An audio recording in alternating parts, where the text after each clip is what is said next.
প্রিয় বন্ধুগণ, ভিডিওটি দেখুন। এই মা অর্থাৎ এক চাষি কোন জায়গা থেকে আসছে নিজেই বলতে পারতেছে না। প্রিয় বন্ধুগণ, দেখি খুব মায়া এবং দুঃখ এবং কষ্ট হচ্ছে আমার। আসলে ভেতরকে ঠাই দিতে পারতেছি না, যার কারণে ভিডিওতে আপনাদের কাছে প্রকাশ করলাম। আপনারা আমার ভিডিওটি দেখা মাত্রই বেশি বেশি করে শেয়ার করবেন, যাতে এই মহিলাটির অর্থাৎ এই আন্টিটির যদি পরিচিত কোনো লোকজন থাকে, তারা যেন অতি সত্বর আপনাদের ভিডিওর মাধ্যমে আমার সাথে সরাসরি যোগাযোগ করতে পারেন। সাতমাথা এলাকা, রেলগেট সংলগ্ন। প্রিয় বন্ধুগণ, যত দ্রুত গতিতে পারবেন ভিডিওটি সবার কাছে ছড়িয়ে দেবেন।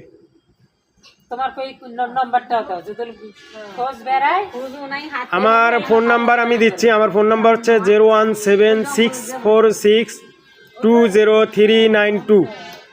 আপনারা এই নাম্বারে যোগাযোগ করলে ইনশাল্লাহ উত্তর পেয়ে যাবেন। খাওয়া যদি ঠিক মতো থাকতো তাহলে সুস্থ হয়ে থাকতো এবং ওষুধপাতি। কেমন মা, কেমন ছেলে, এরকম দেখা গেল এই মহিলার কি বাচ্চা সন্তান, ছেলে সন্তানেরা নাই? নিশ্চয়ই আছে। প্রিয় বন্ধুগণ, আমার ভিডিওটি আপনারা বেশি বেশি করে ছড়িয়ে দেবেন এবং শেয়ার করবেন, যাতে করে এনার আত্মীয় স্বজন সবাই খোঁজ খবর পেয়ে এখান থেকে নিয়ে যেতে পারেন ইনশাআল্লাহ।